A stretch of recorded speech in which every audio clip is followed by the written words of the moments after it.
seja bem-vindo. Somos a Igreja Verbo da Vida de Campo Grande, no Rio de Janeiro. E você ouvirá agora uma mensagem da Palavra de Deus. Desde que ela transforme a sua vida.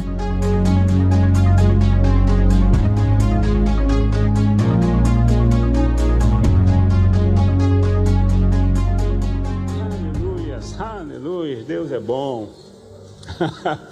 Graça e paz, irmãos. O Senhor me mostrou hoje, essa manhã, que a gente cumprimenta graça e paz, mas talvez a gente não esteja entendendo bem. E Pedro fala em 2 Pedro, capítulo 1, verso 2, ele fala: graça e paz vos sejam multiplicados. A graça é o próprio Deus se movendo em nosso favor. Seus ouvidos atentos à nossa súplica, seu braço estendido para nós. Essa é a graça de Deus. E porque nós confiamos na graça de Deus, a gente vive uma vida de fé. E porque a gente vive uma vida de fé, a gente está em paz, independente das más notícias, independente daquilo que acontece. Graça e paz vos sejam multiplicados. E ele vai dizer, como é que vem isso? Pelo conhecimento de Deus e de nosso Senhor Jesus Cristo. Amém, queridos? Então essa manhã a gente vai conversar um pouco mais sobre a palavra, para que a graça e a paz sejam multiplicados nas nossas vidas. Amém, queridos? Eu gostaria que você abrisse a sua Bíblia em Lucas, capítulo 10. A gente falou esse mês inteiro sobre o Deus de aliança. Estamos num domingo da família. Então, Lucas capítulo 10, a partir do verso 25. Aleluias. Aleluia, nós vamos ver o que o Senhor tem para essa manhã, para nossas vidas. Lucas capítulo 10, verso 25, vai colocar aqui? Muito bom. Eis que certo homem, intérprete da lei. Quem era o intérprete da lei? Como o nome está dizendo, ele era um estudioso da lei, que as interpretava e ensinava ao povo. Certo homem, intérprete da lei, se levantou com o intuito de pôr Jesus à prova. Qual era a intenção dele? Colocar um laço, uma armadilha para pegar Jesus. Como a gente fala, uma casca de banana. Então esse homem tinha a intenção de pôr Jesus à prova. E disse: mestre, que farei para herdar a vida eterna? Essa era a pergunta dele. Verso 26. Então Jesus lhe perguntou: o que está escrito na lei? Como você interpreta? A isso ele respondeu: amarás o Senhor teu Deus de todo o teu coração, de toda a tua alma, de todas as tuas forças e de todo o teu entendimento. E também está escrito: amarás o teu próximo como a ti mesmo. Verso 28. Então Jesus lhe disse: respondeste corretamente, faze isto e vivereis. Qual era a pergunta? O que eu farei para herdar a vida eterna? Jesus disse para ele: faz isso e você vai herdar a vida eterna. Ele, porém, verso 29, querendo justificar-se, se justificar é se defender, dar desculpa. Isso quer dizer que esse homem não estava fazendo o que ele acabou de dizer. Ele, porém, querendo justificar-se, perguntou a Jesus: quem é o meu próximo? Verso 30. Jesus prosseguiu dizendo, e aí Jesus vai falar uma parábola. E eu amo essa ideia de conversar sobre a palavra. Por quê? Porque as pessoas vão pensando no que a palavra de Deus diz. Só que nesse momento, o Espírito Santo ainda não tinha vindo. Jesus, num outro momento, vai dizer, quando o Espírito Santo vier, ele vai convencer o homem do pecado, da justiça e do juízo. Então hoje nós temos dois tipos de pessoa: aqueles que confessaram Jesus como Senhor da sua vida e aqueles que não confessaram. Aqueles que não confessaram, ainda assim nós conversamos sobre a palavra, porque o Espírito Santo que convence o homem do pecado, da justiça e do juízo. E nós que nascemos de novo, que temos o Espírito Santo de Deus habitando dentro de nós, quando a gente conversa sobre a palavra, que o Espírito Santo inspirou homens a escreverem, você precisa entender que coisas poderosas estão acontecendo nesse momento. Aleluia! Então, verso 30. Jesus vai falar uma parábola para ele. Certo homem descia de Jerusalém para Jericó. Veio a cair em mãos de salteadores, os quais, depois de tudo lhe roubarem, lhe causarem muitos ferimentos, retiraram-se, deixando-o semi-morto. Esse homem foi roubado e espancado, deixado como semi-morto. Verso 31. Casualmente descia um sacerdote. Quem era o sacerdote? O homem de Deus. O sacerdote era o intermediário, o intercessor entre o povo, esse povo que estava ali ferido, e Deus. Esse sacerdote, verso 31 ainda, casualmente descia por aquele caminho, vendo esse homem, passou de largo. Eu amo a riqueza dos detalhes, então ele passou de largo. Verso 32. Semelhantemente um levita. Quem eram os levitas? Ministério de Socorros. Aquele que assessorava o sacerdote no cumprimento das suas atribuições. Semelhantemente um levita descia por aquele lugar e, vendo esse homem, também passou de largo. Verso 33. Certo samaritano. Quem eram os samaritanos? Israel estava dividido entre norte e sul. No sul estavam os judeus. Ao norte, os que estavam no norte se misturaram com povos pagãos. Então, começaram a adorar os deuses dos pagãos. E por isso, então, os judeus não se davam com os samaritanos, por causa dessa mistura. Tanto é que os samaritanos diziam que a adoração era no monte esqueci o nome, Gerazim. Mas os judeus diziam que a adoração era no monte em Jerusalém. Então havia uma grande animosidade entre judeus e samaritanos. Tanto é que para ir de Jerusalém para Galiléia, passando por Samaria, era o caminho mais próximo. Mas os judeus faziam questão de não passar por lá e davam uma volta tremenda, imensa, um dobro do tempo, da distância, porque havia essa animosidade. Em João capítulo 4, verso 3, diz que Jesus precisava ir da Judéia para a Galiléia. E no versículo 4 diz que era necessário passar por Samaria. Jesus, judeus, e o texto faz dizer com clareza, era necessário passar por Samaria. Isso nos mostra que Jesus, a expressão exata de Deus, que veio nos mostrar o caráter de Deus, que só falava o que Deus falava, que fazia de acordo com a vontade de Deus. Isso vai nos mostrar que Deus não está envolvido nesse negócio de animosidades. Era necessário passar por Samaria. Deus não está envolvido nesse negócio de falta de perdão.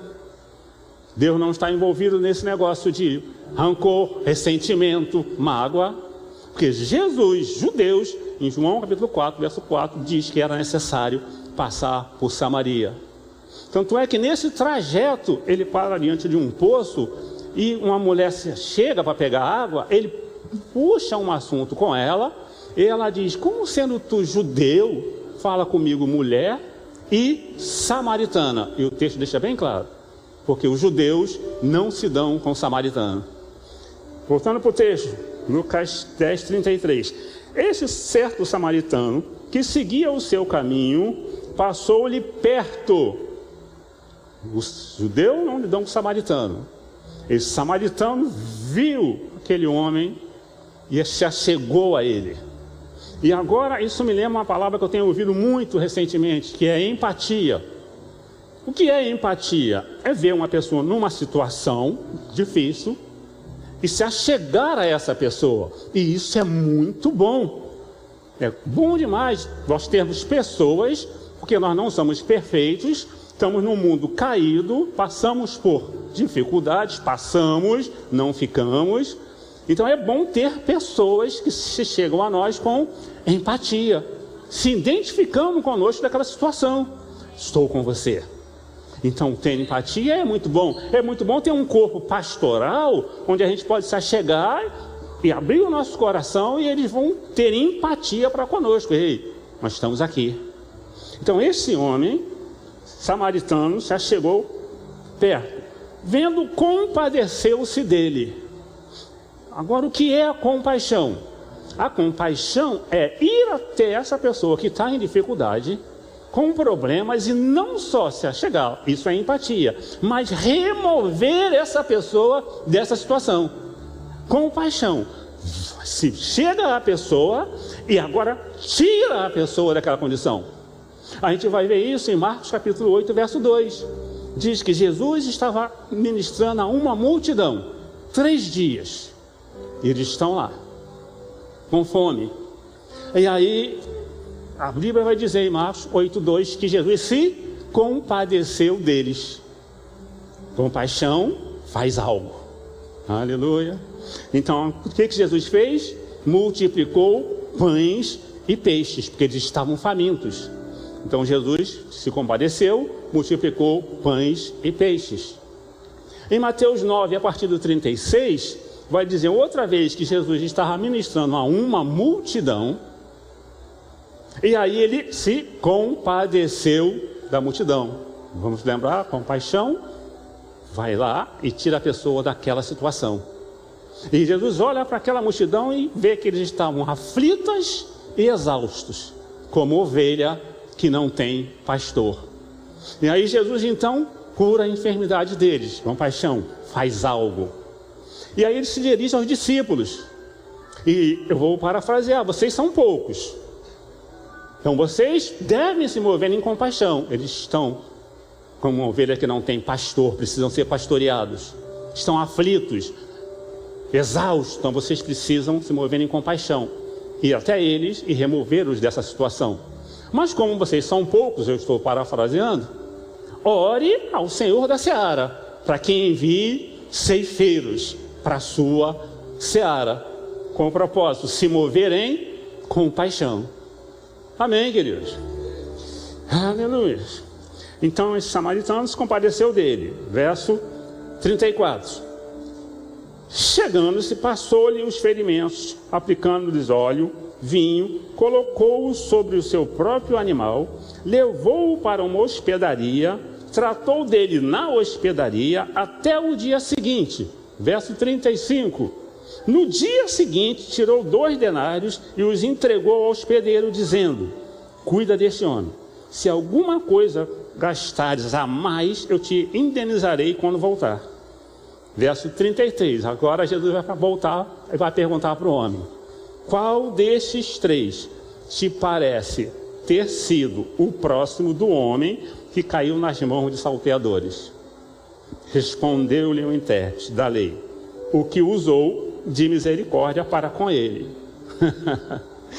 Aí Jesus disse: então, vai e procede tu de igual modo. A pergunta lá no início: o que eu farei para herdar a vida eterna? Vai e procede tu de igual modo, movido de compaixão. Aleluia. Irmãos,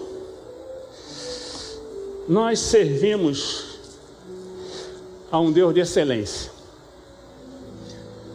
Eu amo olhar a natureza, porque na natureza a gente vê tanta perfeição, beleza, Deus de excelência. Então nós vamos sempre buscar a excelência, sempre. A gente tem pessoas que perguntam: mas para que tudo isso? Para que isso? Para que essas cadeiras? E eu respondo: porque não combina eu pregar que Deus é meu Pai, que é o Deus do ouro e da prata, que Ele habita em mim, Não combina.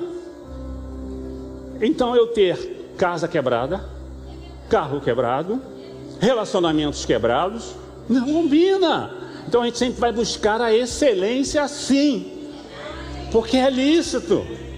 É lícito. Eu lembro de um casal que chegou aqui na igreja, foi um gabinete pastoral. Eu disse para eles: olha, aqui ao lado, diz aí 202, expliquei.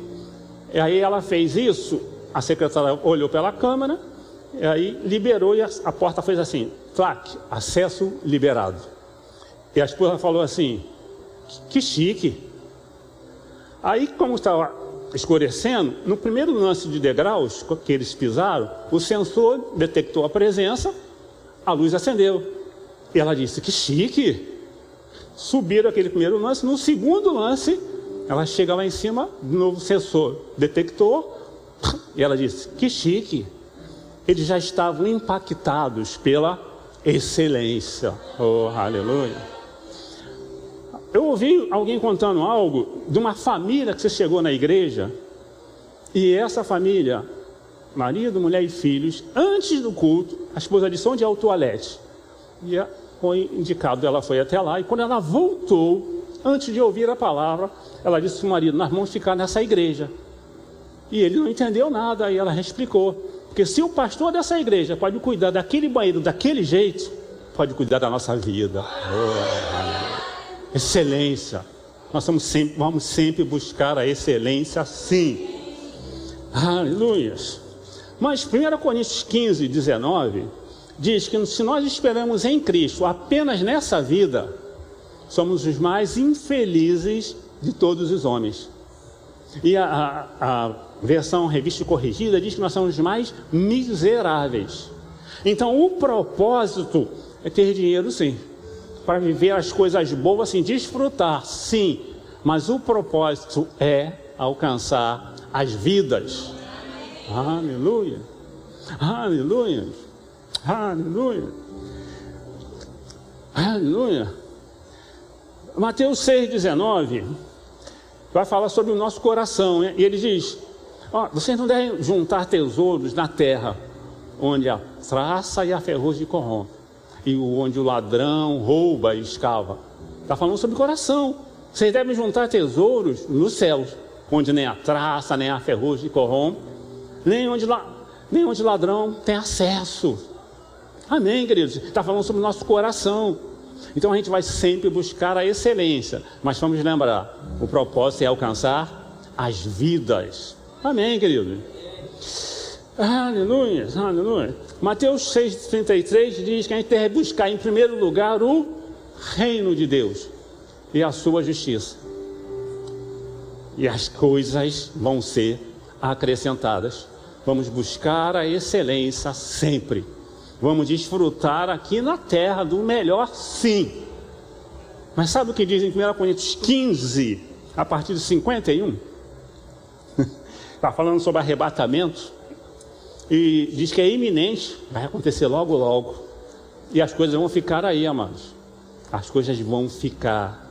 Então, a gente recebe do Senhor, desfruta do melhor, mas o propósito é sempre vidas, pessoas. Amém, querido? Aleluia. Aleluia. Essas pessoas que o diabo tem matado, roubado e destruído. Essas pessoas que o diabo tem escravizado, mantido presas, escravas. Sabe o que o Espírito Santo me lembrou agora? Que diz que esse homem que foi espancado, ele estava indo de Jerusalém para Jericó. E isso é na região da Judéia. O texto não diz que ele era judeu, mas ele ia de Jerusalém para Jericó.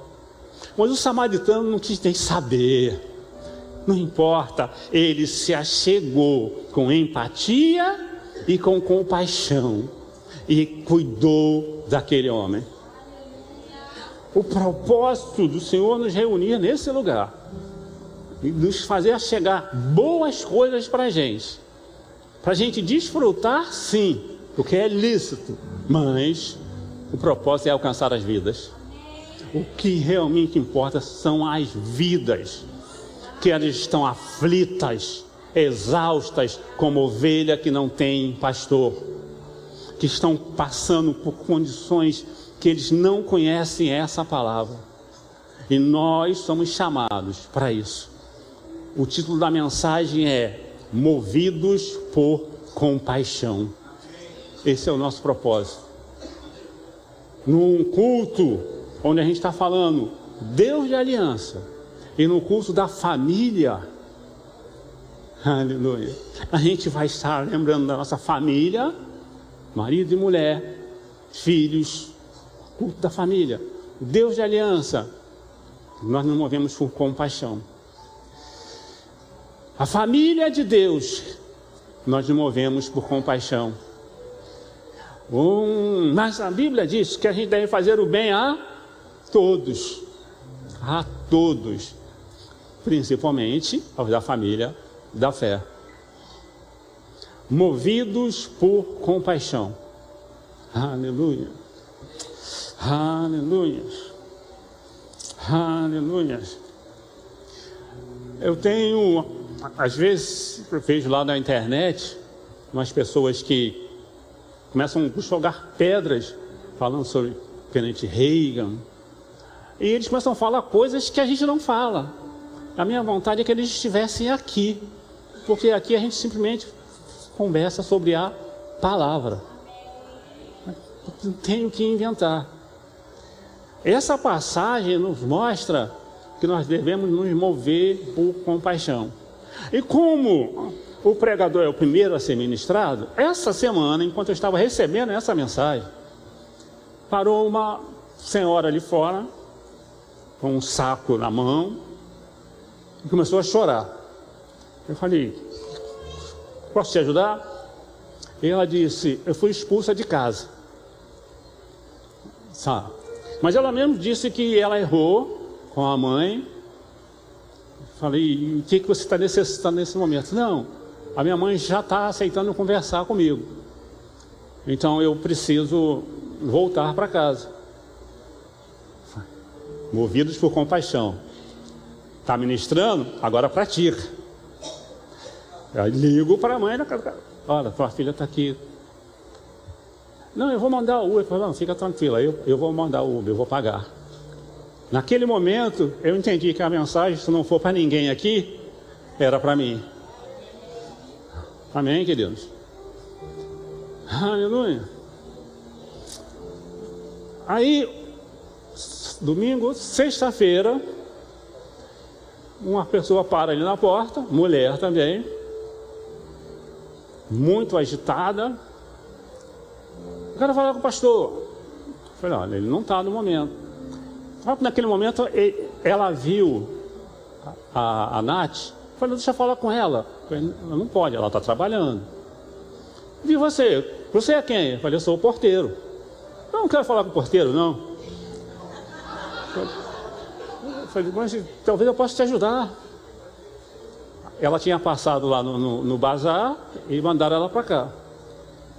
Aí eu falei, mas o que você quer? Não, eu preciso de comida. Eu falei, você tem telefone? Que eu ia passar o contato da assistência social. Ela disse, não, eu não quero cesta não, eu quero comida. Eu preciso de comida. Eu falei, ok, ó, se não for para ninguém aqui, a mensagem era para mim. Movido de compaixão. Eu falei, não, vamos ali tem um lugar, eu vou comprar uma quentinha para você. Ela já tinha passado lá, já tinha arrumado uma confusão. Eu falei, não vou lá não. Então aí eu fui lá e comprei a quentinha e trouxe para ela.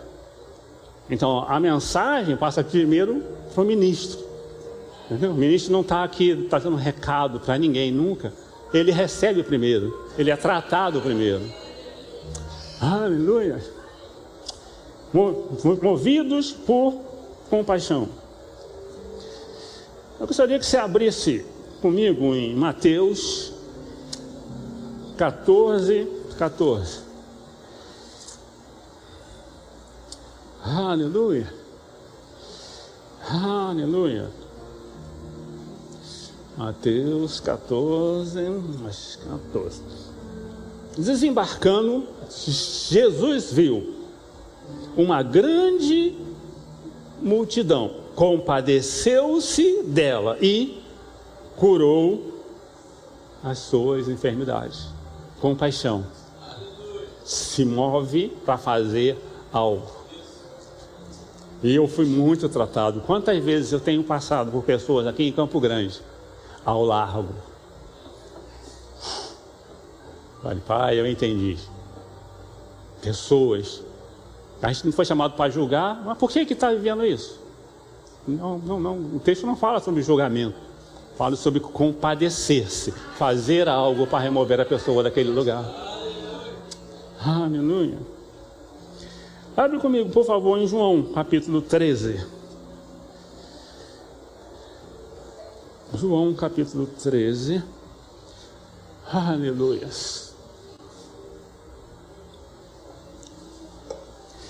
Aleluia. Verso 13. Estou errado. Aleluia. Deixa eu achar. 34. 13. Está errado. Abri errado. Perdoe. Ama a minha vida. João 13. 34. Está aqui. Jesus falando: novo mandamento vos dou. Lembra como é que começou aquela conversa lá? O que farei para herdar a vida eterna? Aí ele mesmo responde: amarás o Senhor teu Deus, amarás o teu próximo. E aqui, Jesus está falando: novo mandamento vos dou, que vos ameis uns aos outros, assim como eu vos amei, que também vós ameis uns aos outros. Eu não sei o que está acontecendo, eu não sei o que eu tenho feito de errado na minha vida, mas Deus tem me trazido mensagens sobre amor. E como eu disse, provavelmente é para mim. Você só está ouvindo porque eu estou compartilhando. Mas tem acontecido muito. E eu amo falar sobre unção, manifestação, eu gosto do Shebareba. Mas isso tem se repetido. Falar sobre o amor, falar sobre o perdão. E isso é o Evangelho de Jesus Cristo. O Evangelho de Jesus Cristo, o verdadeiro Evangelho é: Deus amou o mundo de tal maneira que se moveu em misericórdia e removeu a gente de lá. Aleluia, aleluia, aleluia, aleluia, aleluia. Há 10 anos atrás, eu ouvi uma pessoa ministrar sobre como o ferro afia outro ferro, assim o homem é seu amigo. E aquela pessoa disse: é assim mesmo, porque esse texto fala sobre relacionamentos. E a pessoa disse: é assim mesmo, sai faísca. E aquilo caiu no meu coração de uma forma tão negativa. Eu lembro que as pessoas até riram, mas para mim foi negativo. E eu vivo esses últimos de 10 anos para cá, toda vez que eu ouço esse versículo, ele sai faísca. Eu gostaria que colocasse aqui, por favor, Provérbios 27, 17, na versão revista e atualizada. Porque eu estava lendo um livro recentemente, se não me engano é Verdadeiros Profetas, o título. Provérbios 27, 17, me ajuda aí. E lendo esse livro, caiu o versículo: como com o ferro se afia, assim o homem ao seu amigo. Esse foi o versículo que foi citado 10 anos atrás. E lendo esse livro, o Senhor me mostrou algo, uma tesoura. E uma tesoura, ela vai ser afiada, amolada, numa lima, ferro com ferro. E Deus me mostrou que o propósito não é sair faísca. O propósito é fazer com que ela se torne melhor para cumprir o propósito que ela foi criada para cumprir. Esse afia se eu ler direitinho, tornar melhor, aprimorar. Então, o propósito dos relacionamentos, culto da família, é aprimorar, tornar melhor. Família de Deus, o propósito, aprimorar, tornar melhor. Não é sair faísca, pode até acontecer.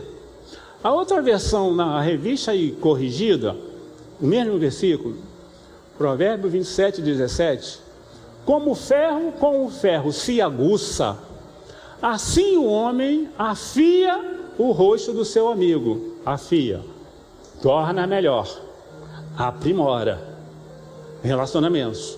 Mas essa palavra aguçar, o Senhor também me mostrou algo. Aleluia, que é estimular. Estamos falando de relacionamentos. Encorajar. Avivar. Oh, aleluia. Encorajar o crescimento. Amadurecer. Aleluia. Glória a Deus. Glória a Deus. Ministério de Música, pode subir, por favor. Assim como o ferro aguça outro ferro. Relacionamentos, culto da família. Pode até sair faísca, a gente sabe, somos diferentes, mas se a gente sair daqui entendendo que o propósito não é sair faísca, mas é tornar o outro melhor, avivar, encorajar, oh meu Deus, aleluia, aleluia, aleluia, aleluia, aleluia, aleluia. Deus de aliança se moveu em nossa direção.